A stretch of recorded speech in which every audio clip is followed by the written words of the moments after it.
Hello, everyone. We'll try to bring in some energy, and to get that rolling, I'll probably keep standing on the podium during the discussion so that I could better see our panelists and also the audience. We want to be that interactive. As you saw, please use the QR code, Coinvest Capital Portfolio Company Mindletting. We will get another QR code later during our panel, which I will announce. And just a bit reflecting on the previous panel, I should probably see that for venture capitalists, as myself and one of the panelists, chaos is our daily business. And as defensive investors, we eat geopolitical risk for breakfast and lunch and dinner for that matter. But definitions matter. And let's start by actually defining what kind of fund representatives we have today on the stage, because sometimes fund could mean, well, often the fund could mean very many different things, and being sovereign VC fund, we sometimes even notice situations that like, oh, you are sovereign VC fund, VC they forgot, so you must give us money for free just because we exist. We are investors, but let's begin with definitions, and I will ask to start Dainius Vilčinskas, the chairman of the board and CEO of ILTE. ILTE is a product of a major transformation, and from my M&A background, I could say that one of the smoothest merger integration processes I have witnessed in 30 years. Merger for companies, change of governance, doubling of people, a lot of new initiatives. So they know from your perspective, ILTE as a fund of funds and national bank, what do you do, what is the purpose? Thank you, Victoria. Hello, everybody. I'm Dainius Vilčinskas. I'm CEO for, as Victoria said, for National Development Bank, ILTE. And ILTE has a multiple role, but primary purpose for ILTE and similar organizations across all other countries is to help economy to develop and to grow. ILTE fills in the gaps of the economy and of the financial markets. ILTE helps financial players to do their business and to do their functions. So we partner up together with all the financial institutions, would those be banks, would those be fund managers, would those be accelerators. And we try not to compete, we try not to crowd out, we try to crowd in everybody, and we try to excel the funds for the purpose of growing the economy, for the purpose of helping new ideas, new companies to launch their ideas and to contribute to the development of the economy. So this is on a very macro level. On a practical level, we are a financial institution that performs through various instruments. Would those be investments into funds of fund managers? So we perform as a fund of funds.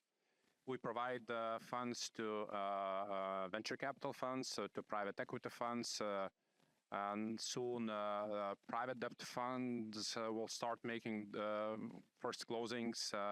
And by the end of this year, we will kick off with invitations for infra fund managers to apply for our investments. So across all type of assets.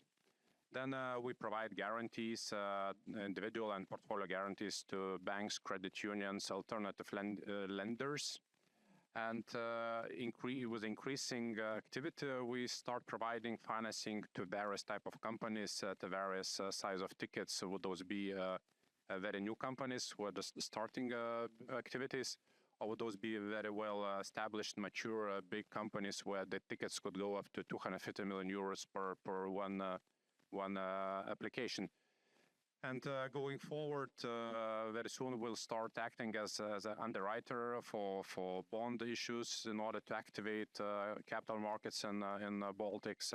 Maybe in the future, we'll start functioning as a market maker and etc. So lots of activities, but the primary purpose for ILTE for the activity for this year is to launch operations of development bank.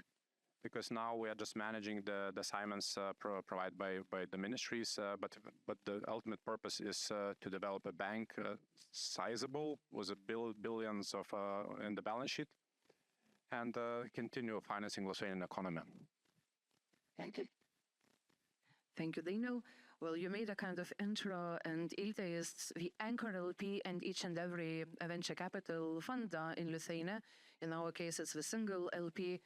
In Iron Wolf case, the Žygimantas represents, it's one of the major LPs. So Žygimantai, bring us a definition of venture capital fund.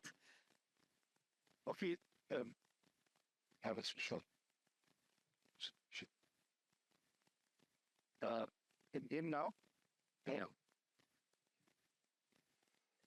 Hello, everyone. So my name is Žygimantas, and I'm a founding partner at Iron Wolf Capital. We are a venture capital fund based in Vilnius, London, Tallinn, and also Warsaw. And we invest in smart, ambitious technology startup founders who have global ambition and who want to build very, very large and global business. So this is what we do. And maybe I would just quickly start from our history. So myself, I was one of the first people in Lithuania who started to work in venture capital. That was early 2000s. Then I moved to London, graduated from London Business School, and then working in banking. In London, I met other founders of our funds, Kasparas and Viktoras, and we were also one of the co-founders of LCLC, Lithuanian City of London Club. So I have a lot of things in common with people in this audience. And then in 2017, we launched our first fund. And again, in our first fund, ILTA, and then Invega was an anchor investor. And our strategy from the very beginning was investing across the Baltics in deep tech and artificial intelligence. So this first fund is fully invested. There are a number of very, very high growth companies in our portfolio. I wouldn't go through them. And recently, we launched our second fund with an ambition to reach 100 million. And again, ILTA is our anchor investor. So, and they also very much helped us, to launch our second fund in these difficult times because of geopolitical situations and some other things. Thank you, Žygimantas, for bringing us back difficult times. But we'll be speaking about the future, and still referring to the previous panel. Einar said that more business, less government. But I mean, here on this stage, we have a representation how those things could be combined. If you have professional people managing public money, that's mission-driven investments. So in our fund case, co-invest capital compared to Žygimantas, where we co-invest and have already like 4 or 3 and 4 forthcoming, maybe in today's portfolio companies.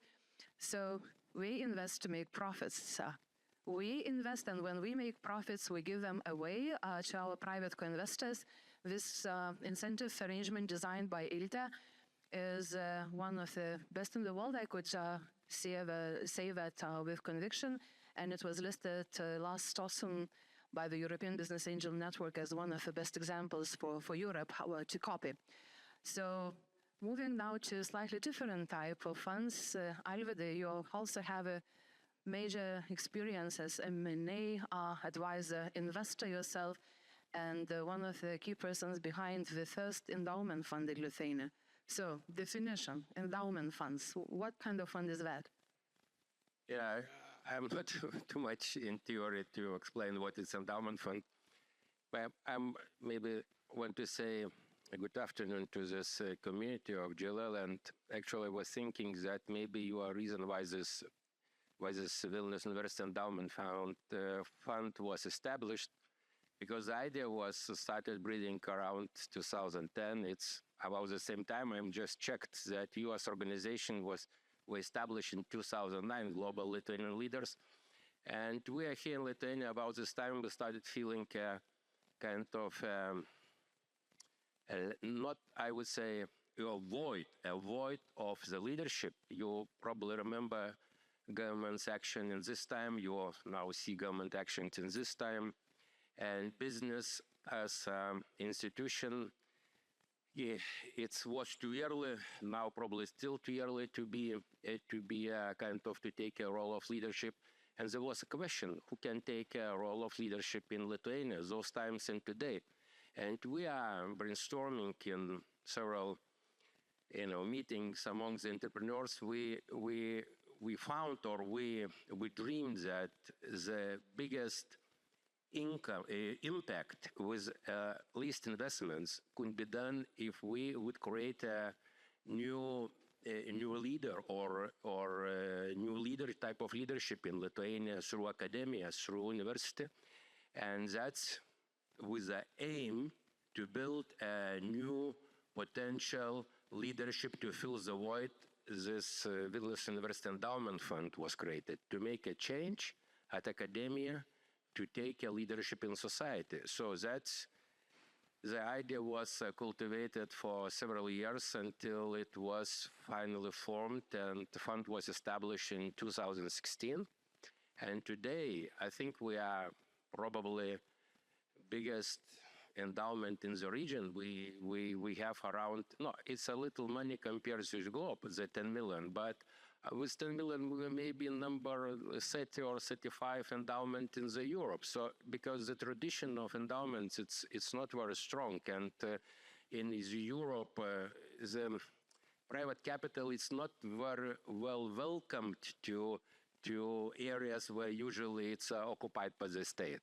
But our decision, and decision of entrepreneurs, decision of people with capital here, it's that we need to do something to fill this void of leadership, because if we do nothing, so our human capital, human capital will not raise itself. So we're talking about talents, right? But someone need to take care of the talent, not only state. Because currently Lithuania was not created by, of course, politicians. They took a very important role. This important role was, okay, not to disturb. We are happy that they did not have power to disturb, because this was, Lithuania and Vilnius was created by talents who are here, who are not here. And we need to continue this, and to continue this, we need to nurse talent. So university is something what can do. That's, we try to do impact with our fund. Thank you, Alvydai. And now the floor is to Martynas. One more type of the fund, charity foundation. Please describe in your own words, what's your purpose? Thank you, everyone. Hi, my name is Martynas Stašaitis. I'm actually a member of GLL and part of the diaspora. I live most of the year in the United States and come out to Vilnius during the summers. I think in this definition conversation, my job is almost easiest because everybody understands charitable foundation, right? We give away money without expectation of return. I think our foundation is unique a bit because it was formed from a business that we ran and sold, and then made a gift of also $10 million into the foundation. And right now the foundation has been formed and fairly new, looking for different initiatives to invest and support. I think our purpose and mission is focused on, number one, Lithuania, number two, youth, and maybe educating youth, especially regions of Lithuania. I really liked the conversation in previous panel. I was surprised that politicians maybe delivered better message than we are doing so far, but I do believe that youth is the ultimate investment, and making the youth native, AI native or native technology, right, and the standards is critical. Lithuania does not have natural resources. It has geopolitical risks. So our kids, our young entrepreneurs, our talent is our only competitive advantage. I've seen that. I built my businesses around that. So our mission of our foundation is to focus in those areas. Thank you, Martynas. Well, it's a very good start for our next round of comments from our panelists. So we are making investments in the future. So let's pick what kind of future we want to see and what kind of returns or profits we want to get, because those profits could take all sorts of different forms, and it's not only cash. So again, I will ask Dainius to begin. One of the strategic priorities of ILTE is very exciting project of Diaspora Foundation. And by the way, this is the time where I would like to ask technicians to put on stage another QR code. And please take this survey. Don't lose attention to the panelists because we are about to have a very interesting discussion. But we would like to collect your opinion and the feedback to what Dainius will present in more detail. What's the idea behind Diaspora Foundation and how we all can cooperate and collaborate on this? Thank you, Victoria, once again. So exactly, we have a straightforward question to all of you, and we need your help.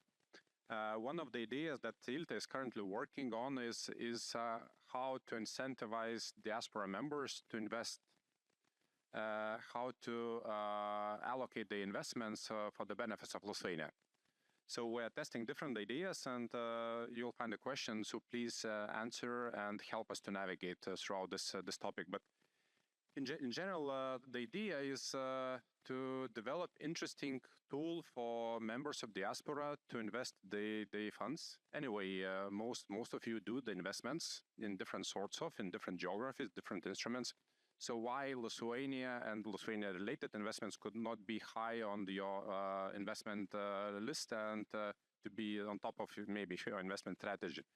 So we have a competence to develop the decent instruments. Just we need your help.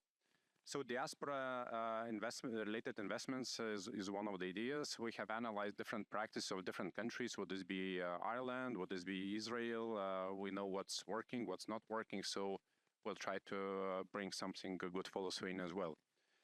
Speaking about other priorities, ILTA fulfills the basic economy needs, because in Lithuania, the economy is quite underleveraged, and extra leverage in form of several billions would really give extra boost to the economy. But we are as well very much interested that primarily the investments would go to the sectors that will be future drivers for the Lithuanian economy. So would this be high value added sectors like biotechnologies, semiconductors, digital businesses, as if traditional banks are seeking for well collateralized, very well established business models, we are on opposite seeking for bold ideas, bold businesses, bold business people. We as well try to complement the market gaps when it comes to quite traditional business sectors like manufacturing. Lithuania has a gap of project financing. Greenfields have really poor access to financing, so we try to bridge this gap. And in general, like the diaspora investment idea is some type of innovation. We look at other ways of innovating in the financial sector, and this way to develop the financial literacy of Lithuanian economy and businesses and people working in the financial sector. So in the future, we want to be the institution that is as well growing the competence, both in-house, but as well and outside the company. Thank you, Dainius. Those plans are truly exciting, and watch also the job announcements by ILTA, because there are so many opportunities to contribute, either if you are from Lithuania or if you are considering coming back and bringing your talent to Lithuania. When people ask me what I do for a full-time job, I have a joke that I hunt unicorns and breed angels. Breeding angels I just explained, because we give our profits away when we make successful exits. Hunting unicorns. Žygimantai, your team has initiated a very interesting study, which I think really deserves much bigger popularity. I'll ask the audience, so how many unicorns Lithuania has? Who wants to say a number? Okay, I see 3. Who else? 5? Who wants more? All right, somebody read the study. So, Žygimantai, tell us how many unicorns Lithuania has, and also your funds, one of the strategic directions to support startups by diaspora. What is the plan? Okay, so let's start from the first one. So I think a lot of people know that Estonia has like more than 3 unicorns, right? And this morning I asked ChatGPT how many unicorns do Estonians have, and ChatGPT gave me a list of 10. And I asked how many unicorns do we have in Lithuania? It said 2. But then I asked, why don't you count the Baltic Classified Group? Yeah, they said maybe it's also a unicorn. But ChatGPT just tells what Lithuanians are telling, on a global scale, and what Estonians are telling. And we, as Victoria mentioned, made, very, very quick study, just went through the list of Estonian unicorns, right? To understand what they count as unicorns, and then we counted Lithuanian unicorns. The same way. The same way, and we came up with a figure of 10. So, for example, like Mambu, Dutch unicorn founded CTO is Lithuanian, Ben Golden. For example, Kayak, right? One of the leading air tickets booking company tech was created in Kaunas, and there are many, many more like that. So I think we as Lithuanians, we need to be braver and be much better marketing ourselves and telling the world that at the moment we are the hub of tech ecosystem in the Baltics already, and we're growing very, very fast. And on the second part, our new fund is also investing in not only in Lithuanian founders, but also in Lithuanian diaspora who found startups, not only in Lithuania, but in some other countries. And there are a number of good examples so far. And we highly value international education, work experience of the founders. And we really know that it is very, very valuable in order to scale those startups globally. So if any of you are thinking of starting the company, let's talk after this panel. So as you just learned, one of the things you have to take away from this conversation is the 10 unicorns of Lithuanian descent. Speaking of diaspora and those international connections, I am pretty hyped today because we just announced a true moonshot investment in German-based space manufacturing company who will be producing rare materials in space with a lot of Lithuanian business angels from Litban and also international business angels. And this is one of the examples of cooperation. And another example that I'm pretty proud of, and I would like also ask you to spread the message. Sometimes we worry that we bleed talent abroad. But instead of worrying, we should build bridges for them to return. And we had 2 scientists working in Cambridge in life sciences who were thinking of establishing their own company. By accident back then, they learned about co-invest. So we registered a company in Lithuania, Lithuanian business angels invested, and they continue living and working in London, trying to find the cure for Alzheimer's. The Nobel Prize winner is their advisors. And I just visited the laboratories a few months ago. And, it's truly exciting to see what we do, what kind of people surround them. And, through this link, we have our talent who is maybe physically placed somewhere outside our geographical limits. But Lithuania is not limited by geography. It's as big as, we are, and as big we remember we Lithuanians, and speak about ourselves without this humbleness. Speaking now about other types of returns on investments, we have 2 panelists who have different focus. And I would like, like any of you to choose who would like to start first. So when we're preparing for the panel, Alvydas was saying, I'll try to quote from memory, we are based in Vilnius, we invest in Vilnius for talents who want to grow globally, while Martina said, we invest in regions. So please elaborate more why you chose those focus and I wouldn't really like compare which is best, but just the reasons behind it, the logic behind it. Absolutely. I'll try to go first. But I want to kind of bring back the conversation of unicorns, and I think that's kind of the best. It's kind of the end where we start, and we can talk about the beginning. So I know there is a representation of Unicorn Association in the room, and it probably counts hundreds of members that could be potential unicorns. Clearly, a Nord Group here, and so on. The challenge, though, this is a symptom, right? This is the end result that everybody's excited and happy about. To get to a unicorn, right, you need, first of all, very talented people that know how to build businesses, know how to build technology, and so on.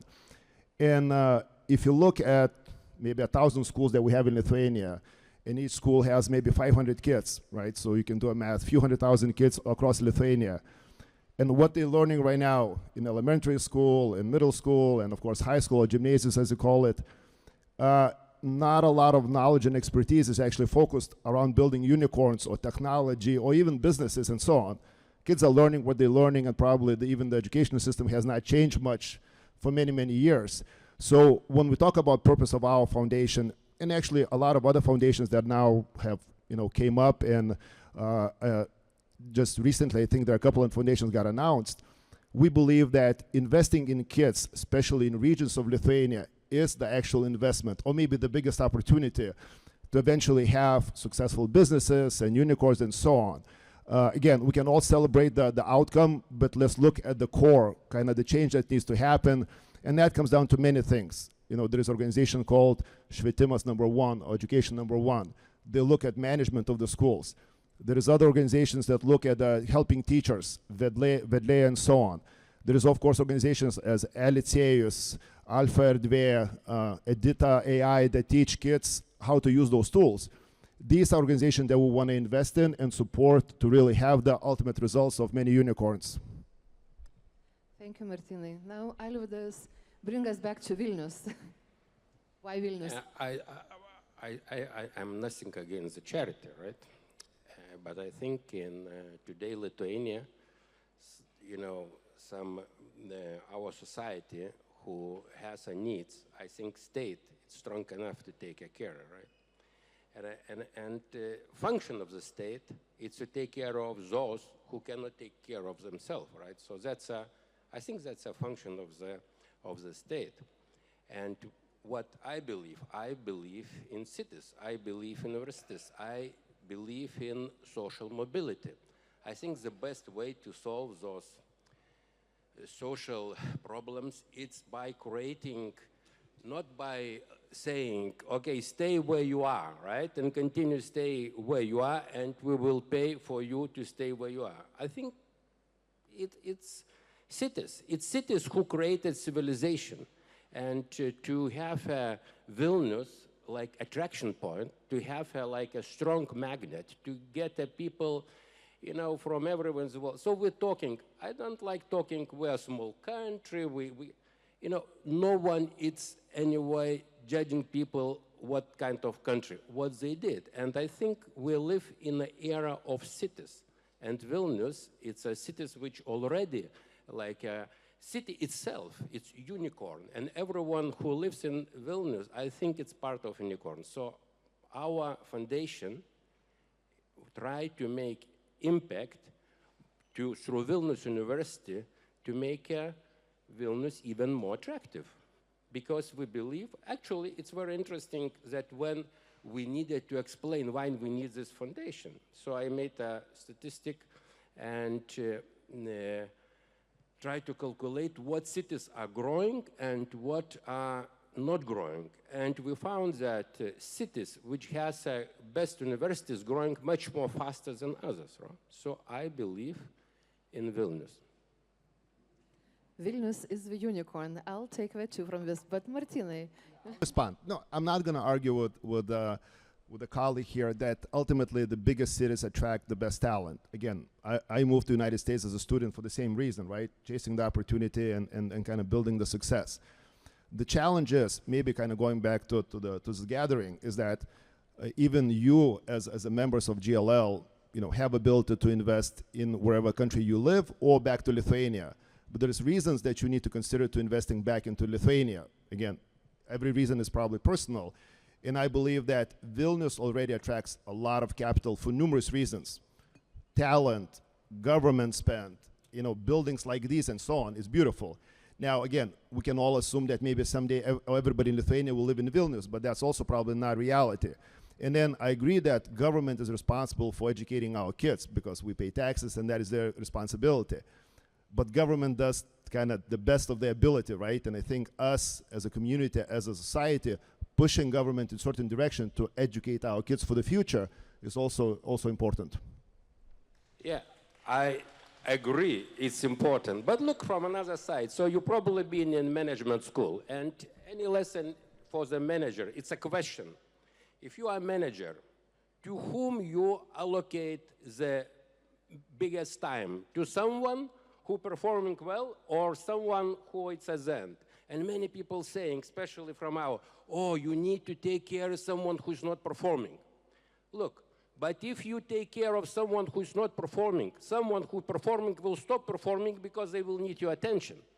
So I think we need in world as it is, right? In world as it is. And if we want to compete, and now where as a city we need to force, how many cities in our size in Europe? Plenty. And we need to compete. We need for talents, for everything. So we need to be competitive.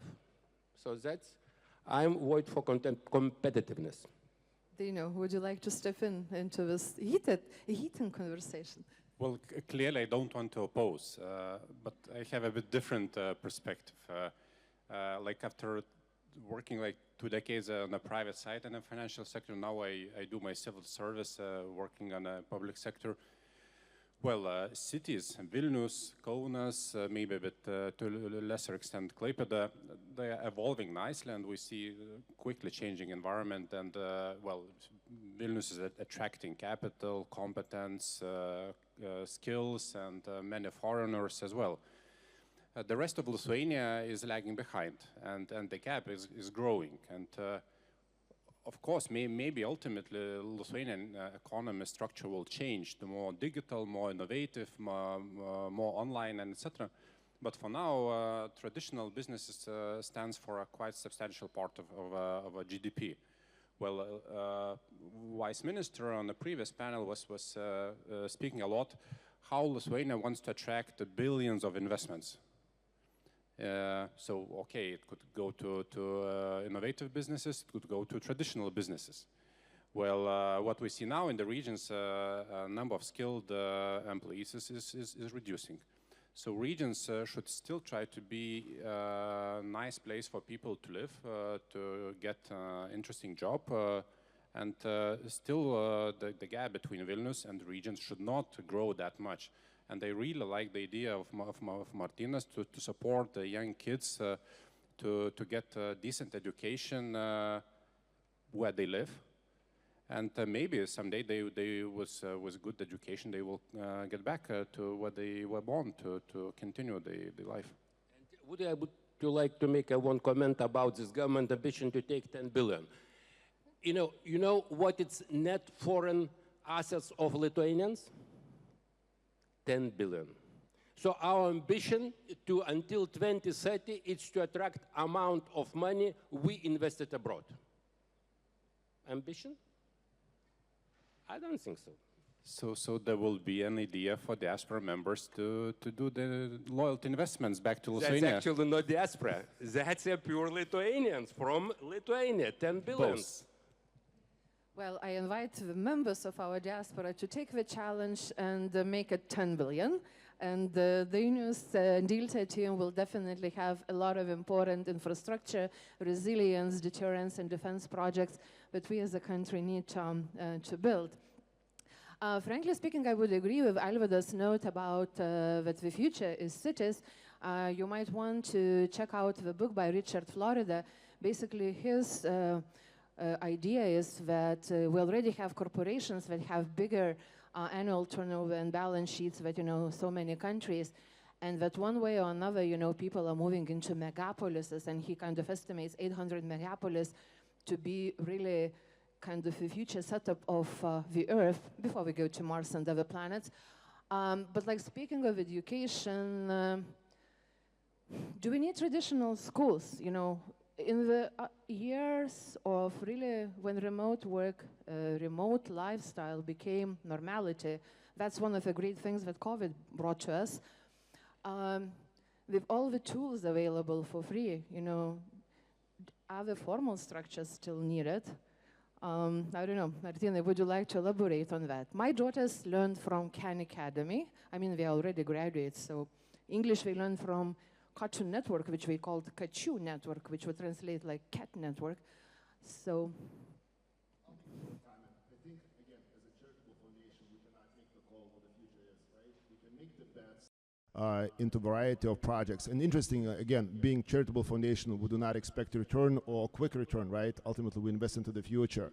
So if you've seen the pitches I have seen, it varies. It's one-to-one AI teaching a child versus, you know, a teacher having AI tools and teaching 60 kids effectively, and on and on. And who knows what your future is. But I believe we need to invest both as a foundation, as business investments, and businesses other into variety, and market will show ultimately what the future is. I think what you said exactly, right? The old structures of schools and how they teach and what they teach, it will change, right? Technology is part of it. But I think as Vice Minister said, we're going to live in knowledge economy or knowledge industry, right? For that, you need to acquire knowledge, and you need to do that effectively. So I think that's kind of needs to be the North Star, you know, for kids being able to acquire knowledge effectively and quickly at whatever tools available to them at that moment. Thank you, Martina. I think it was Peter Drucker who said that the best way to know the future is to create it. So before we take the networking break, do we have any questions from the audience to our panelists? Does anyone have a burning question? Because it's getting hot here. No questions, or we have some. Well, you will have, oh, okay, please go ahead. You either speak out loudly or, I don't know, I can't really jump on my high heels from the stage to get your microphone.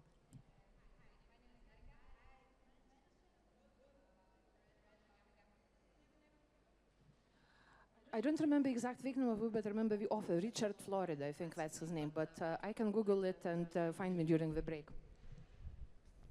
Any other questions about books or investments or funds?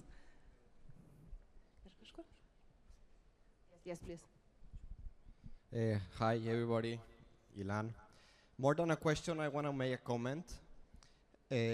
Both in this panel and the previous one, they were talking about investing in the education of the children. But I think it's also very important to give the incentives to families to have to parents to have more children, to have bigger families. I come from Mexico, where it's common to have bigger families, or it used to be before. For me, growing up in school, it was very common that my classmates had 2 or 3 siblings.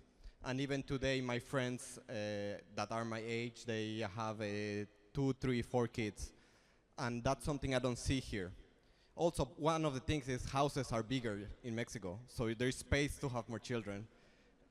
Here, I've been looking to apartments since I came here, and they are tiny compared to what I'm used to.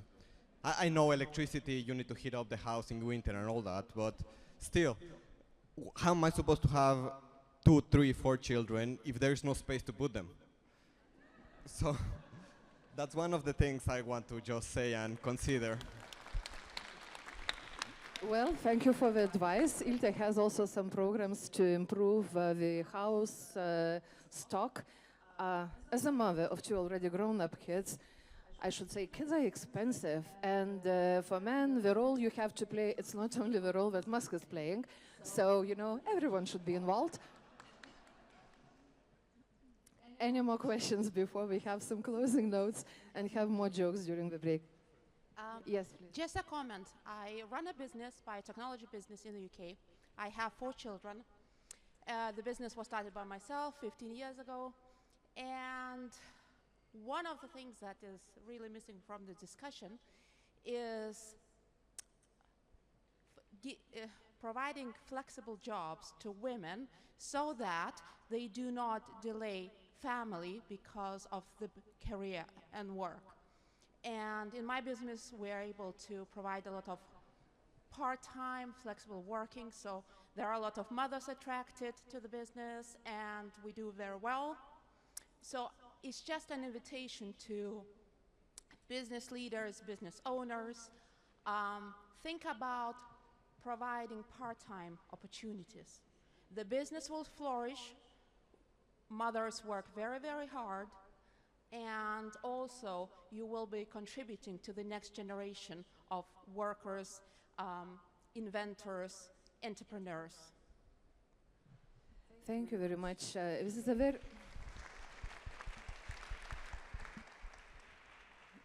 a very valid note, and it's never too much to do in that respect. As a single woman on this panel, I could probably share a brief story of my example. I started my first job exactly 2 weeks before my first daughter was born. It was investment bank 30 years ago. I had computer at home and I had hybrid work set up.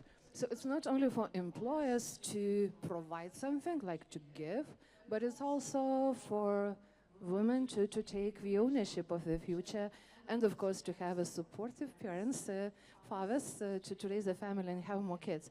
Maybe this discussion was not, well, first of all, it was not a topic of this panel. Maybe the next panel after the break will continue more about where to find those talents, how to raise them, how to give birth to them, to begin with.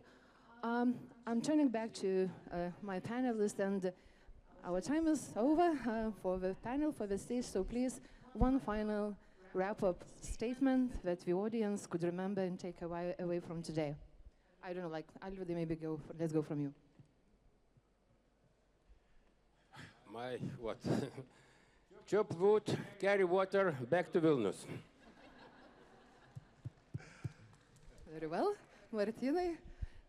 That's a strong statement. I'll be short, but as you said, Peter Drucker have said that, be useful. I think we need to teach our kids to be useful to our community, societies, and community being white community of also diaspora. And if we can teach those things, they will be successful, and the results will be probably unicorns that they built. Thank you. Thank you. Dino? I shared already a teaser about upcoming instruments for diaspora investments. So ILTE will be coming closer to diaspora members, and we'll be discussing different ideas for the future of Lithuania. Thank you, Žygimantai. Just to wrap up what we talked, education is very important, because without education and smart people, there wouldn't be any startups, any technology ecosystem, and so on. But I think still, we are have a lot of smart and ambitious people. And I think, this momentum that is in Lithuanian tech ecosystem will just become stronger in the coming years. And for me to close, I will say, invest in the best and bring the world into your bubble, and remember that Lithuania is not limited by geographical borders. Lithuania is everywhere where Lithuanians are. So let's continue strengthening our relationships. Let's go into the networking break, as I understand, and I will also ask the technicians to keep the ILTE QR code still up in the air, so that those who haven't answered the questions here could do so during the break. Thank you, everyone.